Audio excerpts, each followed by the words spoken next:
terima kasih Bang Farah udah ngasih kesempatan buat bisa berbincang-bincang dan ngobrol apapun itu, sharing mungkin kehidupan. Tapi satu hal ini yang menarik bagi saya secara pribadi untuk tanya kepada Bang Farah, apa sih yang melandasi Bang Farah itu hingga detik ini masih punya semangat dan giroh kuat buat terutama buat belajar. Kan itu sangat bagi saya secara pribadi karena mungkin sudah kenal itu sangat apa ya menjadi bahan pertimbangan. Oh, kalau beliau saja mampu, masa saya tidak? Yang jelas bahwa semangat itu harus menjalani hidup dalam kehidupan itu menjadi sebuah kewajiban. Ya, Karena kalau kita bicara tentang kenapa kita hidup, nah itu kan bukan tugas kita. iya, iya. Karena ibarat kata itu kita diberikan nyawa, diberikan kehidupan oleh Allah Subhanahu Wa Taala itu supaya untuk dimanfaatkan sebaik-baik mungkin. Betul. Tujuannya apa ya? Tujuannya untuk masa yang lebih luas, yaitu akhirat. Nah, itu. Nah, kenapa semangat berpendidikan? Nah, karena pendidikan itu penting. Lek bahasa sehari-harinya itu pendidikan itu ya ilmu. Orang yang nggak punya ilmu itu akan selalu dibodohi, akan selalu diakal-akali wong. Iya, iya, iya.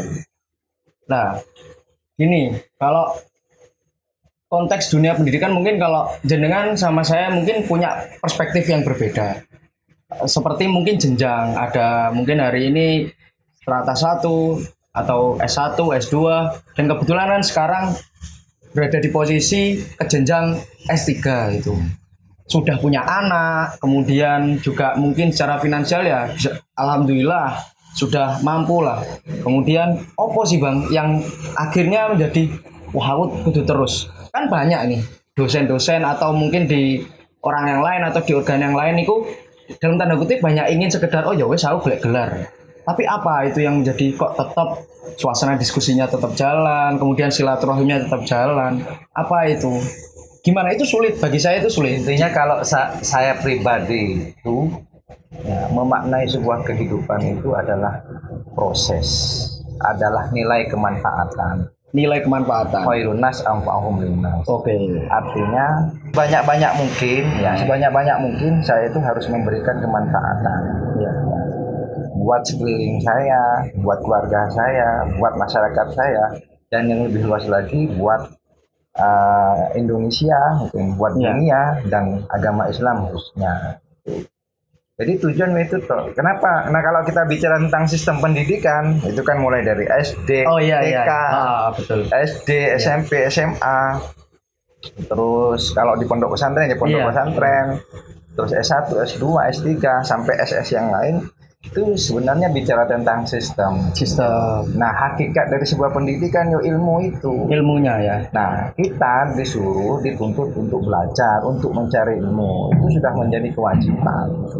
Nah, orang yang tidak mempunyai ilmu, nah itu ibarat kata tong sampah itu. Menarik. Nah, tong sampah itu ya tong kosong lah. Tong kosong nyaring bunyinya gitu.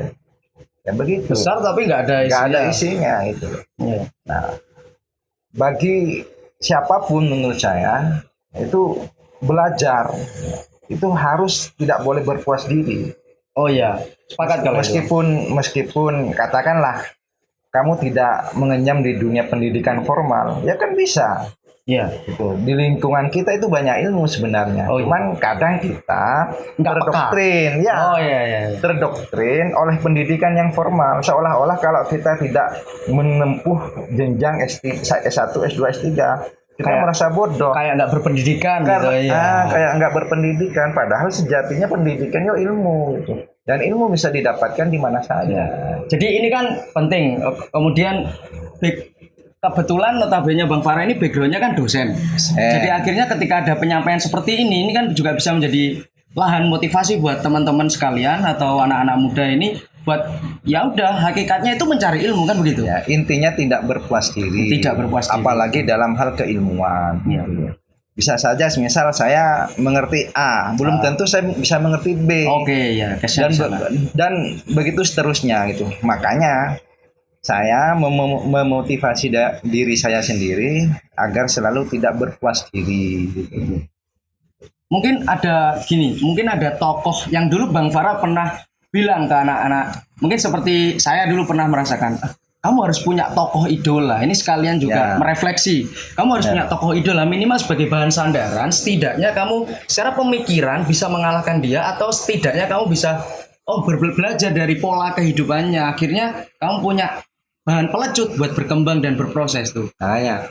Memang pentingnya kita memfigurkan seseorang itu bukan untuk meniru secara ansih, secara murni sosok seorang yang kita figurkan itu.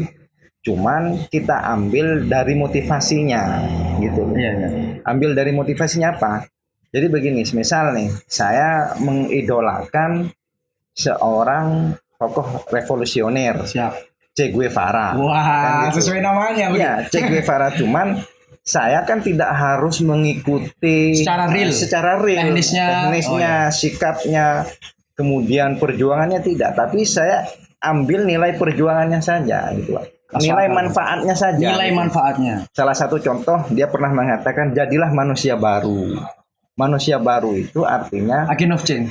Bukan, manusia baru itu ketika kamu mendapatkan suatu posisi atau jabatan, maka kamu jangan lupa di mana kamu dibesarkan. Oke. Gitu. Tetaplah menjadi orang yang seperti biasa-biasa saja. Mungkin dari sini juga menjadi bahan pertimbangan buat Bang Farah ini usianya sudah segini tapi bergaul sama teman-teman yang notabene itu masih pantas lah jadi anaknya. Apa itu yang terus menjadi bikin muda? Itu saya salah satu kenapa saya itu selalu belajar. Betul. Saya umur boleh jadi ya, umur boleh jadi saya lebih tua daripada yang lain. Tapi secara keilmuan itu kan belum tentu. Oh iya, Makanya saya selalu belajar dari pengalaman-pengalaman, dari kehidupan-kehidupan itu. Dari yang muda dan seterusnya, apalagi yang lebih tua mungkin pengalamannya lebih banyak kan gitu. Kalau yang lebih muda mungkin dia lebih bisa daripada saya karena zamannya kan selalu berubah. Dinamis ya Bang. Dinamis gitu loh. Kalau saya menikmati umur saya dan nggak mau tahu tentang perubahan, tentang perkembangan, ya saya nggak bisa menikmati kehidupan. Iya, gitu. Istilahnya tidak out of the box. Gitu. Oke. Berarti yang pada akhirnya tadi dibilang harus dinamis, berarti sikap itu nggak boleh fanatis, nggak boleh saklek, itu memang penting. Ya, makanya kan biasa-biasa aja itu. Hidup itu kan dinamis. Betul. Hidup ini kan dinamis. Gitu. Tidak statis itu. Kalau sudah statis sudah dari dulu udah kiamat kalau menurut saya. Nah, berhubung hidup itu adalah dinamis, yuk kita nikmati gitu. Makanya kita harus mengimbangi terhadap perkembangan zaman itu dengan apa? Dengan pengetahuan. Nah, pengetahuan itu bisa dilakukan dengan cara misal kita menempuh pendidikan formal, juga bisa dengan cara pengalaman, berbagi pengalaman dan sebagainya. Udah itu aja. Oke. Jadi memang kenapa ini saya tanyakan karena itu betul-betul menjadi sanksi bagi saya secara pribadi, terutama kok ada, maksudnya secara figur ini mungkin di kalangan kami mungkin sudah pas lah difigurkan, kemudian tapi kok tetap mau belajar dan nggak mau kalah sama anak muda ini loh yang saya kalau saya pribadi tidak merasa lebih ya daripada yang lain. Saya merasa jauh di bawah yang lain justru gitu. Artinya saya membangun standarisasi pada diri saya itu tidak melebihi orang lain dalam hal pengetahuan, apalagi dalam hal materi. Ya saya membangun standarisasi diri saya itu paling rendah gitu. Jadi selalu kosong. Selalu tidak punya ilmu, kurang ilmu gitu. Makanya saya selalu belajar. Ada hal baru saya paling suka. Ilmu padi itu. Iya, ilmu apa saja paling suka. Jangankan ilmu putih ya, ilmu hitam saya juga suka. Gitu. Maksudnya gimana ini? Nah, ilmu hitam itu ya kan kalau kita kembali pada hakikat, semua ilmu itu kan dari Allah. Oke. Tergantung kita Memaknai. ya, satu memaknai, yang kedua mengamalkan gitu.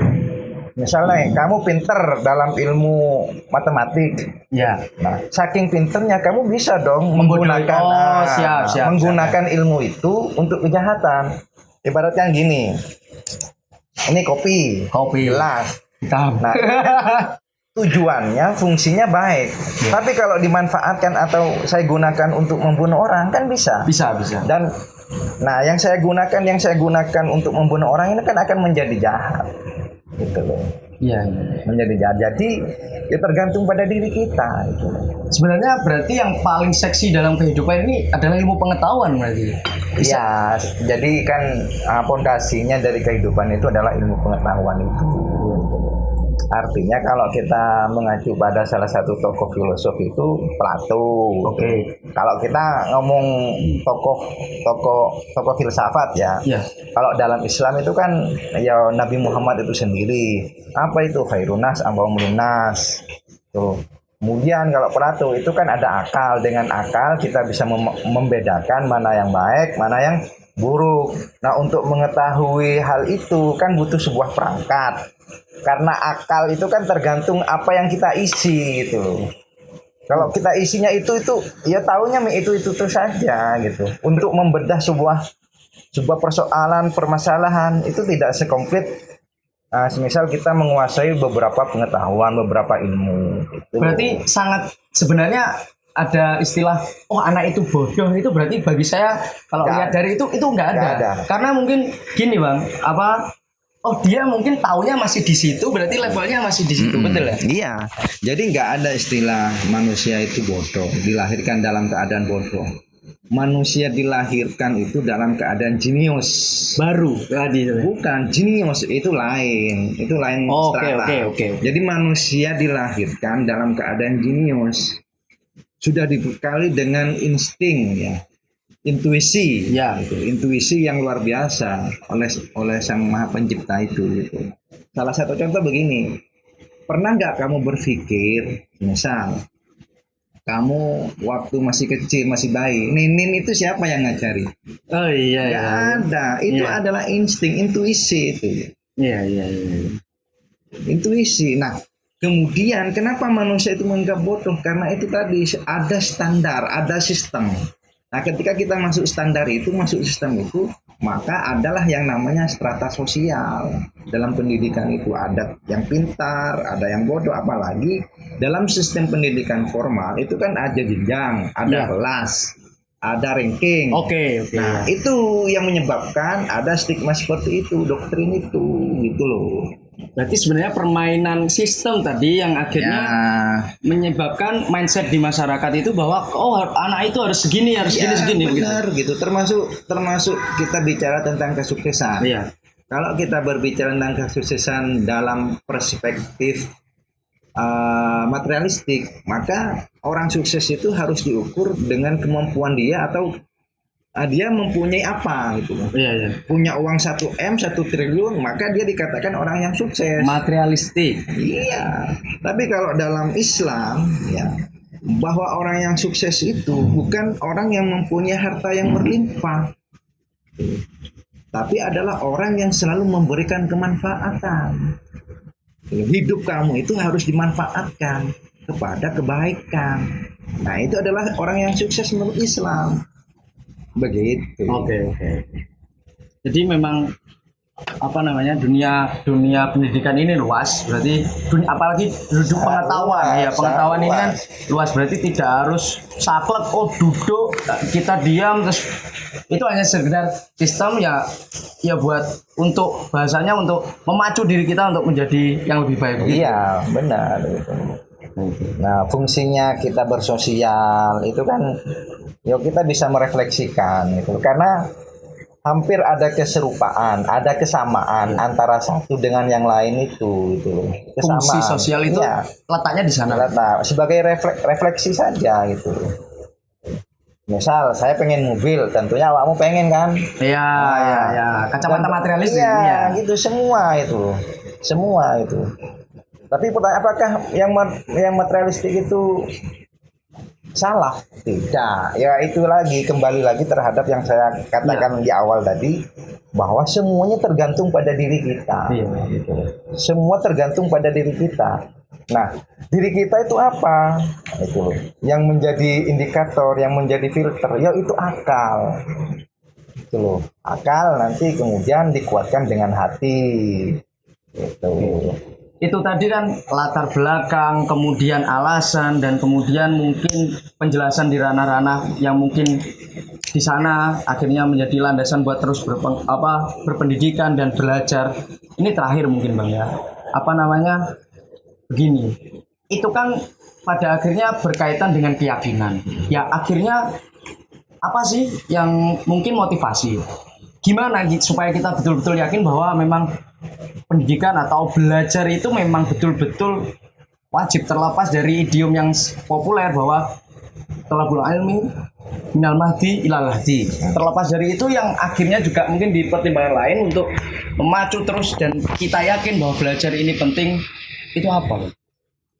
Ya ingin menjadi yang lebih baik, ingin menjadi makhluk yang sempurna. Insan kamil. Ya, insan kamil. Sempurna itu dalam hal kita sebagai khalifatullah dan Abdullah itu kan harus punya pirangkat-pirangkat sebuah pengetahuan itu. Oh gimana sih cara kita mengabdi sholat, ya kan harus punya pengetahuan tentang itu. Bagaimana sih kita bisa menjadi orang yang sukses secara materialistik, ya kita kan harus punya pengetahuan-pengetahuan itu. Iya. Nah, ya tidak terlepas dari itulah. Jadi itu saya kira menjadi sebuah kunci buat kita semua bahwa orang yang punya ilmu itu sangat penting gitu loh. Saya tidak mengatakan orang yang berpendidikan ya, orang yang mempunyai ilmu. Orang yang punya ilmu itu sangat penting. Ilmu apa? Ilmu apa saja. Karena ilmu di muka bumi ini ya, di bumi ini, di dunia ini itu kan semuanya milik Allah. Hakikatnya begitu. Iya. Oke, terima kasih Bang Farah sudah dikasih kesempatan buat bergabung di kesempatan kali ini. Mungkin yang paling terakhir seperti yang biasa Bang Farah, apa kata-kata lah apa gimana yang untuk minimal sebagai bagian enek kata-kata iki lah. Sing zaman biyen iku wah iki boys iki bisa jadi pegangan. Kuat. Oke. Sebagai manusia biasa yang dibekali oleh Allah Subhanahu wa taala akal dan hati, itu harus kita jaga, harus kita manfaatkan sebaik-baik mungkin untuk kehidupan kita menjadi manusia yang lebih baik lagi. Ya. Kalau disederhanakan, khairun nas anfa'uhum linnas. Ya. Jadi kita tidak boleh sesama manusia ini yang penuh dengan khilaf. Ya, al-insan makhluk wa nisyan, itu jangan sampai menciderai antara satu dengan yang lainnya. Kalau toh kita punya salah, kita minta maaf. Ketika ada orang yang meminta maaf, maka kita harus memaafkan. Nah, rumus itu yang harus kita pegang agar supaya kita selamat dalam mengarungi bahtera kehidupan ini. Saya kira itu. Oke, mungkin terima kasih Bang kesempatan kali ini. Sekian dulu, kita gabung lagi di kesempatan berikutnya. Terima kasih. Assalamualaikum. Waalaikumsalam.